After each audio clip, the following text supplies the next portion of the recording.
नमस्कार, पक्ष विपक्ष देख रहे हैं आप। मैं हूं आपके साथ ऋषु त्यागी। राजस्थान में बीजेपी को बड़ा झटका लगा है। राजस्थान की करणपुर विधानसभा सीट पर हुए उपचुनाव के परिणाम आ गए हैं। विधानसभा चुनाव के बाद ही बिना चुनाव लड़े मंत्री पद की शपथ ले चुके बीजेपी प्रत्याशी सुरेंद्र पाल सिंह टीटी चुनाव हार गए हैं।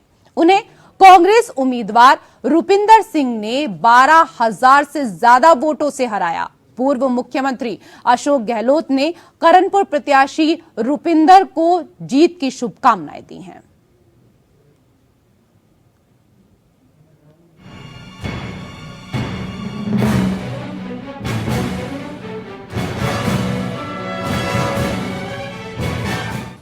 राजस्थान में श्री गंगानगर जिले की करणपुर विधानसभा सीट पर हुए उपचुनाव में बीजेपी के प्रत्याशी सुरेंद्र पाल सिंह टीटी 12,000 से अधिक वोटों से चुनाव हार गए।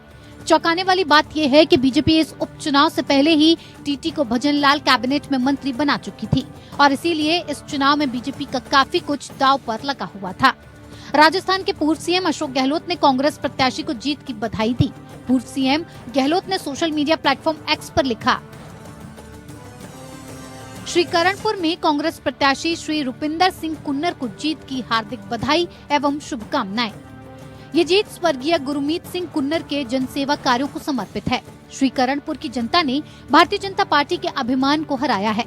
चुनाव के बीच प्रत्याशी को मंत्री बनाकर आचार संहिता और नैतिकता की धज्जियां उड़ाने वाली बीजेपी को जनता ने सबक सिखाया है। वोट से सीट जीत गई है। इस जीत ने कई संदेश दे दिए हैं। ये कोई खाली उपचुनाव नहीं रहा, बल्कि जिस प्रकार भारतीय जनता पार्टी का अहंकार और घमंड है और जिस प्रकार उन्होंने नैतिकता को तो तिलांजलि दे रखी है। चुनाव चल रहा है, एक प्रत्याशी का मंत्री पद की शपथ दिला रहे हो, इलेक्शन कमीशन में शिकायत की गई, कोई असर नहीं हुआ। तो करार तमाचा लगाया है जनता ने, वहाँ की करणपुर की जनता ने करार तमाचा लगाया है। चुनाव चल रहा है और आप अपने उम्मीदवार को मंत्री पद बना रहे हो। दरअसल पिछले महीने चुनाव प्रचार के बीच कांग्रेस उम्मीदवार और तत्कालीन विधायक गुरमीत सिंह कुन्नर के निधन के कारण मतदान स्थगित कर दिया गया था। उसके बाद उपचुनाव की घोषणा हुई थी। कांग्रेस ने कुन्नर के बेटे रुपिंदर सिंह को इस सीट से मैदान में उतारा था और वो विजयी साबित हुए। सुरेंद्र पाल टीटी ने 30 दिसंबर को मंत्री पद की शपथ ली थी। तब सुरेंद्र पाल सिंह टीटी को भजनलाल सरकार में राज्य मंत्री स्वतंत्र प्रभार बनाया गया था। उन्होंने जयपुर स्थित राजभवन में पद और गोपनीयता की शपथ ली थी और इस पर कांग्रेस ने आपत्ति भी जताई थी।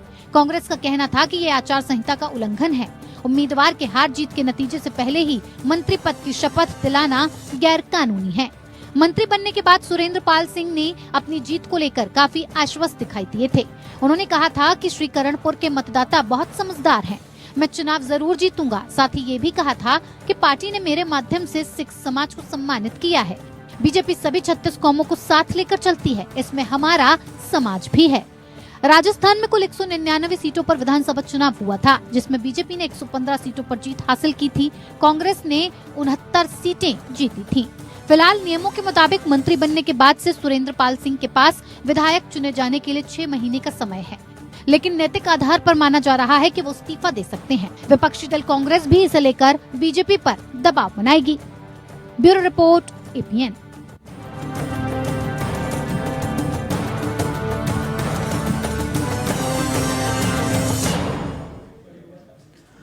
तो करणपुर विधानसभा सीट जीतने का बीजेपी का मास्टर प्लान फेल हो गया।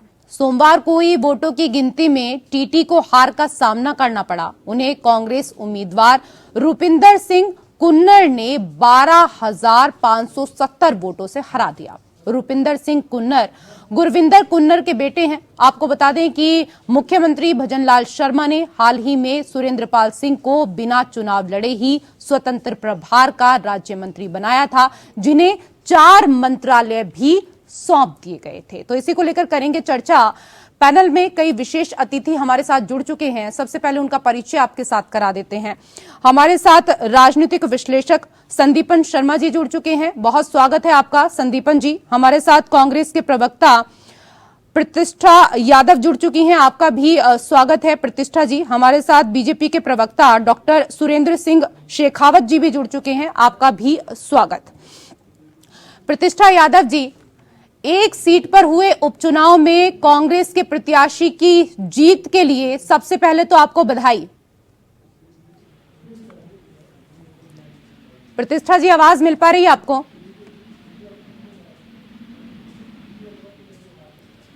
प्रतिष्ठा जी, आप सुन पा रही हैं? चलिए, लगता है आवाज नहीं पहुंच पा रही है। डॉक्टर सुरेंद्र सिंह, आपको बड़ी उम्मीद थी मंत्री जी से, लेकिन मंत्री जी तो चुनाव ही हार गए, क्या करेंगे अब? सर, आपकी आवाज नहीं आ पा रही है, अनम्यूट कीजिए। सबसे पहले तो मैं करणपुर की जनता के मतों से विधायक बने सिंह जी पुत्र के पुत्र को उनकी बधाई दूंगा। लोकतंत्र में हार जीत एक दो पहलू है। कांग्रेस प्रत्याशी विजय हुआ है और भारतीय जनता पार्टी प्राप्त हुई है। अब इस पराजय हम स्वीकार करते हैं। आगामी 5 साल तक करणपुर की जनता की सत्ता में हमारे भारतीय जनता पार्टी की बात। सर, मैं आऊंगी वापस आपके पास। आपकी आवाज थोड़ा ब्रेक होकर हमारे पास आ रही है। प्रतिष्ठा यादव जी भी हमारे साथ जुड़ चुकी हैं। प्रतिष्ठा जी, आपको आवाज मिल पा रही है मेरी? जी बिल्कुल, आपकी आवाज आ रही है। सबसे पहले तो आपको बधाई। थैंक यू जी। प्रतिष्ठा जी, बिना उपचुनाव लड़े मंत्री पद की शपथ ले चुके बीजेपी प्रत्याशी सुरेंद्र पाल सिंह टीटी चुनाव हार गए हैं, इस पर भी आपकी प्रतिक्रिया लेना चाहेंगे।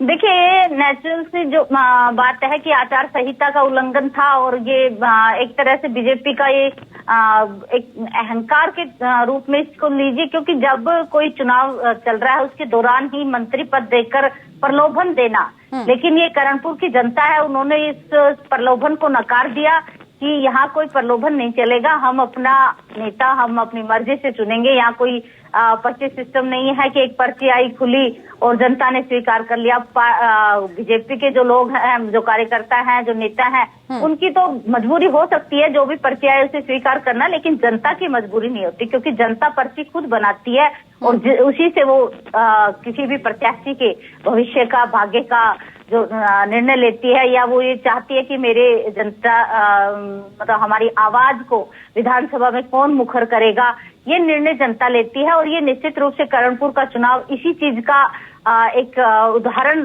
जनता ने पेश किया है कि जनता प्रलोभन में आने वाली नहीं है कि आप प्रत्याशी को मंत्री बना दें और उसी के साथ ही आप जीत के लिए सुनिश्चित हो जाएं।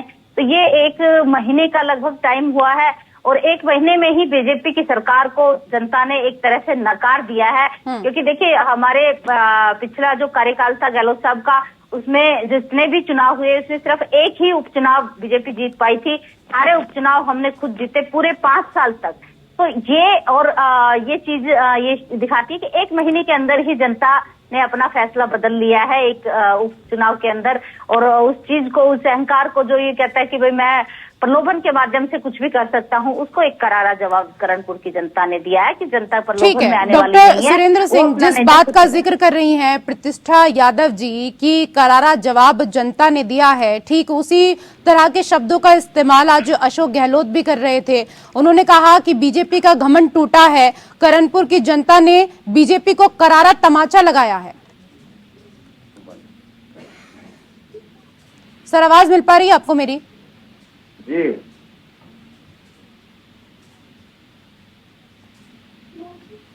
डॉक्टर सुरेंद्र जी, आपको आवाज मिल पा रही है मेरी?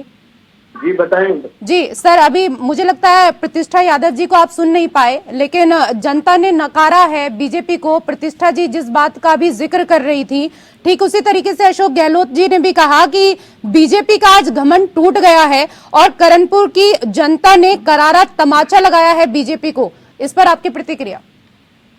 देखिए, अभी 1 महीने पहले जो चुनाव परिणाम आए थे उसमें गहलोत सरकार को राजस्थान की जनता ने पूरी तरह से नकार दिया था। और जो पिछले 6 महीने से प्रोपेगेंडा प्रचार अपनी योजनाओं का किया, एक डिजाइन बॉक्स के भरोसे जो डिब्बा लेके लोगों के बीच में गए, जनता ने उसको पूरी तरह से नकार दिया। निश्चित रूप से हम लोग करणपुर का चुनाव हारे हैं। और जो गुरमीत सिंह कुन्नर थे, जो प्रत्याशी हैं, कांग्रेस प्रत्याशी, उनके पिताजी थे, उस बहन के प्रति जो सहानुभूति के नाम पे इन्होंने वोट बटोरा।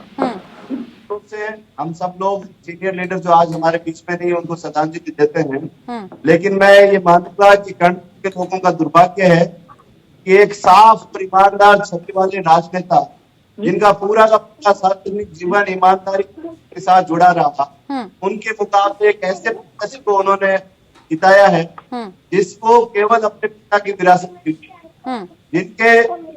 जिनके ऊपर इस तरह के काले धब्बे, नशे के व्यापार से काले धब्बे व्यक्ति के साथ जुड़े हुए हैं। कर्णपुर के लोगों ने उनको चुना है, हालांकि ऐसी है, और जो जीता है उसको हम सब लोग बधाई देते हैं, लेकिन केवल सहानुभूति के रूप में ये जीत दर्ज हुई है। इसके बावजूद मैं ये कहना चाहूंगा आचार संहिता की धज्जियां ठीक है, मैं जवाब ले लेती हूँ उस पर प्रतिष्ठा जी से। प्रतिष्ठा जी, जो बात कह रहे हैं डॉक्टर सुरेंद्र सिंह कि कर्णपुर में कांग्रेस ने सहानुभूति का खेल खेला है और इसलिए वहां पर कांग्रेस को जीत मिली है। देखिए, ये बात इनकी तब तो लागू होती जब ये मंत्री नहीं बनाते। इन्होंने प्रत्याशी को मंत्री बनाकर कितना बड़ा कार्ड खेला, कितनी कोशिश की, और ये कहीं ना कहीं मुझे लगता है कि आश्वस्त भी हो गए थे कि भाई जनता मंत्री को नकार नहीं पाएगी, तो लेकिन जनता ने इनके उन फैसले को नकार दिया कि मंत्री पद के प्रलोभन से हमें कुछ फर्क नहीं पड़ने वाला है, हम हमारा डिसीजन अपने हिसाब से लेंगे। ये आप देखिए, आचार संहिता के अंदर चुनाव चल रहे हैं, प्रचार के अंदर, और आप ये कह रहे हैं कि सहानुभूति का कार्ड हो गया। सहानुभूति भी है, हम मानते हैं, बिल्कुल प्रत्याशी के प्रति सहानुभूति भी रही, लेकिन उसके साथ ही साथ क्योंकि जो इन्होंने चाल चली उसका करारा जवाब जनता ने दिया है, उसका इनको जवाब दिया है। ठीक है, मैं आप दोनों के पास वापस से आऊंगी, लेकिन संदीपन जी भी हमारे साथ जुड़ चुके हैं। संदीपन जी, पहले चुनावी टेस्ट में भजनलाल शर्मा सरकार फेल हो गई, जनता ने टीटी का ही टिकट काट दिया। संदीपन जी, आपको आवाज मिल पा रही है अब मेरी? सुनाई दे रहा है? आपको सुनाई दे रहा है? जी, मुझे आपकी आवाज मिल रही है। हाँ, तो आज ये सवाल मैं उसका जवाब देता हूँ कि कांग्रेस और बीजेपी सिचुएशन की गलत रीडिंग कर रहे हैं। उसका कारण ये कि चुनाव अगर आज से पहले हुआ होता तो गुरमीत सिंह कुन्नर जिनकी हो गई थी चुनाव प्रचार के, वो आराम से जीत जाते। उसका कारण ये कि उनकी ग्राउंड पर छवि बड़ी अच्छी, उन्होंने बड़े काम किए थे वहां जनता के, तो उनकी इमेज बड़ी अच्छी थी। बाद में उनकी मृत्यु के बाद थोड़ा सहानुभूति का भी उनके बेटे को मिला एडवांटेज। इस तरह चुनाव जो ऐसे इलेक्शन के साथ साथ जो होता है, पर अलग बात है कि बीजेपी की हार थोड़ी ज्यादा मार्जिन से हुई है, और उसका कारण यह है कि जनता ने ये कहा कि आपने पहले मंत्री बना दिया इनको चुनाव से पहले ही, आप इसका हमारे वोट की आपको जरूरत नहीं है, तो जनता सबक सीखने के लिए उनको थोड़ा ज्यादा मार्जिन रहा है, लेकिन चुनाव पहले होता तब भी यही काम होना था। जी, ठीक है। डॉक्टर सुरेंद्र सिंह, अशोक गहलोत कह रहे हैं कि जनता समझ गई है कि सरकार बनने के बाद भी हमारी ताकत कम नहीं हुई है और इसका फायदा हमें लोकसभा चुनाव में मिलेगा। विधानसभा तो आप जीत गए, उपचुनाव आप हार गए, लोकसभा में ज्यादा जो सीटें हैं वो कांग्रेस की ही आएंगी। देखिए, राजस्थान की जनता जानती है कि ये जो सीट इन्होंने सहानुभूति के भरोसे जीती है, उस सीट के भरोसे अगर ये लोकसभा की 25 सीटों पर कोई ख्वाब बन रहे हैं तो वो उसका परिणाम भी सामने आ जाएगा। आपके चैनल पे मैं बड़ी जिम्मेदारी के साथ ये बात कह रहा हूँ कि राजस्थान में लोकसभा चुनाव में हम 25 से 25 सीटें फिर से जीतेंगे और केंद्र में नरेंद्र मोदी जी के नेतृत्व में दोबारा भारतीय जनता पार्टी की सरकार अधिक बहुमत के साथ बनेगी। जो ख्याली पुलाव कांग्रेस पका रही है चुनाव परिणाम के भरोसे, उससे कुछ नहीं होने वाला है। राजस्थान की जनता ने देखा है कि पिछले 25 दिन से जिस तरह से भजनलाल सरकार ने पेपर लीक माफियाओं के खिलाफ, अपराधियों के खिलाफ जो वादे किए थे उन वादों को पूरा करने की दिशा में आगे बढ़ी है। कल ही राजस्थान में 3 महत्वपूर्ण एग्जाम हुए हैं आरपीएससी के और लगभग 2 लाख नौजवानों ने परीक्षा दी है। वो परीक्षा जिस तरह से साफ सुथरे तरीके से पूरी हुई है, उससे हमारी सरकार पे राज्य के लोगों का भरोसा वापस कायम हुआ है।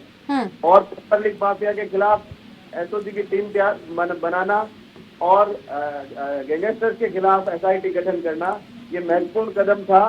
इसी तरह नरेंद्र मोदी गारंटी जो गारंटियां दी गई चाहे वो 450 रुपए में गैस सिलेंडर की गारंटी थी, उसको भी हमने पूरा किया है। निश्चित रूप से कानपुर का चुनाव हम जरूर हारे हैं, लेकिन ये हार स्वर्गीय गुरमीत सिंह कुन्नर की सहानुभूति के नाम पर बटोरी गई है।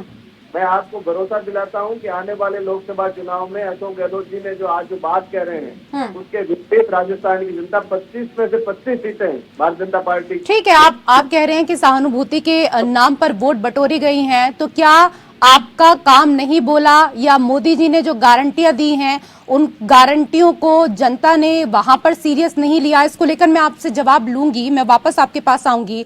लेकिन संदीपन जी, जनता ने जो टिकट है टीटी का वो काट दिया। टीटी को बीजेपी ने मंत्री बनाया था, उस पर पूरे तरीके से अब पानी फिर गया। अब क्या मंत्री पद से भी आने वाले समय में हाथ धोना पड़ सकता है? क्योंकि नियमों के मुताबिक मंत्री बनने के बाद से सुरेंद्र पाल सिंह के पास विधायक चुने जाने के लिए सिर्फ 6 महीने का समय है, लेकिन नैतिक आधार पर माना जा रहा है कि वो इस्तीफा दे सकते हैं और विपक्षी दल कांग्रेस भी इसे लेकर बीजेपी पर दबाव बनाएगा। आप बिल्कुल ठीक कह रहे हैं। सुरेंद्र पाल टीटी ऐसा है कि बिना टिकट के ट्रेन पर गए थे और वो राजस्थान में पहले व्यक्ति थे जिनको बिना चुनाव लड़े मंत्री बना दिया गया था। अब उनके नाम एक और हिस्टोरिक रिकॉर्ड होने वाला है कि वो बिना शपथ लिए, बिना एक ही असेंबली में बैठे उनको इस्तीफा देना पड़ेगा। इसका कारण ये है कि उनके लिए कोई सीट खाली करने वाला है नहीं, 6 महीना कोई उपचुनाव नहीं होने वाला और हारे हुए को तो वैसे भी कोई मौका नहीं देता बीजेपी में। तो मुझे ऐसा लगता है कि सुरेंद्र पाल टीटी जो है उनकी टिकट कट चुकी है और उनको भी उतारा जाएगा, शायद उनका राजनीतिक करियर खत्म हो गया। ठीक है डॉक्टर सुरेंद्र सिंह, टीटी को जिस तरीके से आपने मंत्री बनाया, उम्मीदें तो बहुत सारी थी, लेकिन बीजेपी की पूरी उम्मीदों पर टीटी पानी फेर गए और ऐसे में अब सवाल तो यही है, क्या वो मंत्री पद पर बने रहेंगे या फिर नहीं? यही सवाल कांग्रेस भी कर रही है। देखिए, निश्चित रूप से सुरेंद्र पाल सिंह टीटी की पराजय हुई है, इस बात को हम स्वीकार करते हैं। उनको जो मंत्रालय दिया गया, मंत्री जो बनाया गया, वो संविधान के दायरे में बनाया गया। न तो इसमें किसी तरह की आचार संहिता का उल्लंघन था और न कोई ये अन्यथा बात थी। अब चुनाव क्योंकि वो हार चुके हैं, लेकिन 6 महीने संविधान के मुताबिक वो मंत्री रह सकते हैं। अब ये निर्णय उनका व्यक्तिगत है और सरकार के स्तर पे जो होना है, क्योंकि मैं पार्टी का प्रवक्ता हूँ, सरकार के स्तर पे जो निर्णय होना है वो होना है। लेकिन महत्वपूर्ण बात यह है कि हमारे उम्मीदवार सुरेंद्र पाल सिंह टीटी जिस कमिटमेंट के साथ चुनाव में गए थे, भले ही वो पराजित हो गए हैं, आने वाले 5 साल तक कर्णपुर की जनता की सेवा वो उसी तरह करेंगे जिस तरह का संकल्प उन्होंने लिया था। चुनाव में हार जीत 2 पहलू होते हैं। जनता के बीच गए, हमारी बात पे भरोसा नहीं हुआ, मैंडेट हमारे खिलाफ गया, लेकिन इसका मतलब ये नहीं है कि हम हमारे कमिटमेंट से पीछे हट रहे हैं, हम हमारी जिम्मेदारी से पीछे हट रहे हैं। हमें ज्यादा वोट दिए, पिछले 18 के चुनाव के मुकाबले ज्यादा मत मिले हैं, क्योंकि आपको ये इस बात की ठीक से जानकारी होगी कि जो स्वर्गीय गुरमीत सिंह जी कुन्नर थे, उन्होंने कांग्रेस आला कमान को पत्र लिखा था और ये कहा था कि मैं हॉस्पिटल में एडमिट हूँ, मुझे टिकट नहीं दिया जाए, मेरे बेटे को टिकट दिया जाए। तो अगर जब उनका स्वास्थ्य ठीक नहीं था और खुद जब टिकट के लिए मना कर चुके थे, तो फिर उनको टिकट देने का क्या मतलब था? निश्चित रूप से स्वास्थ्य खराब था और चलते चुनाव के बीच में उनकी। ठीक है, आप अपनी पराजय तो स्वीकार कर रहे हैं। प्रतिष्ठा यादव जी, पराजय तो स्वीकार जरूर बीजेपी यहाँ पर कर रही है, लेकिन इस बात को कहना नहीं भूल रही है बार बार कि जो कांग्रेस का प्रत्याशी विजयी हुआ है वो सहानुभूति के जरिए हुआ है। देखिए, ये बीजेपी का अपना नजरिया है ऐसा, क्योंकि आप देखिए 2018 के अंदर भी हमारा ही प्रत्याशी विजयी हुआ था, तब भी इन दोनों ही प्रत्याशियों के अंदर टक्कर थी। और जो कुन्नर जी हैं, स्वर्गीय कुन्नर जी, उन्होंने किसानों के लिए बहुत ज्यादा काम किया था। उस टाइम इनके सुरेंद्र पाल टीटी जी तो कहीं नजर नहीं आ रहे थे, किसानों के हित में नहीं खड़े हुए। तो निश्चित रूप से ऐसा नहीं है, ग्राउंड पे जो काम करता है वो चीजें नजर आती है, ऐसा नहीं है। इन्होंने जो कार्ड खेला था वो छोटा कार्ड थोड़ी था। इन्होंने मंत्री पद देकर प्रलोभन तो दिया था जनता को, कितना बड़ा प्रलोभन दिया था। लेकिन एक चीज है कि अब ये स्वीकार करे या ना करे क्योंकि चुनाव से पहले जनता को ऐसा नहीं था कि इस तरह से होगा। आप देखिए एक अपने जो मंत्रियों के विस्तार के लिए 3 दिन 4 दिन पहले से राजभवन में तैयारियां हो जाती है और सीएम के कहने से ही तैयारी होती है राजभवन में। ऐसा तो है नहीं कि आप और हम कहें तो तैयारियां शुरू हो जाए और उसके बाद मंत्री पद की शपथ में 4 दिन का डिले हो जाता है। तो जनता ये देख रही है कि उम्मीद होगी ना, बीजेपी को उम्मीद होगी कि पहले ही मंत्री बना देंगे तो जनता के जो वोट हैं हमारे ही खाते में जाएंगे और ये सीट भी हमारे ही पाले में आ जाएगी। बहुत बहुत शुक्रिया, लेकिन ऐसा हो ना सका। आप सभी का शुक्रिया पक्ष विपक्ष में हमारे साथ चर्चा करने के लिए। तो कांग्रेस अब लगातार हमलावर हो रही है। करणपुर की जनता ने जिस तरीके से भारतीय जनता पार्टी को हार का स्वाद यहां पर चखाया है, उसके बाद गहलोत कह रहे हैं कि भारतीय जनता पार्टी के अभिमान को जनता ने हरा दिया है। चुनाव के बीच प्रत्याशी को मंत्री बनाकर आचार संहिता और नैतिकता की धज्जियां उड़ाने वाली बीजेपी को जनता ने असली सबक अब सिखाया है। पक्ष विपक्ष में मेरे साथ फिलहाल इतना ही। नमस्कार।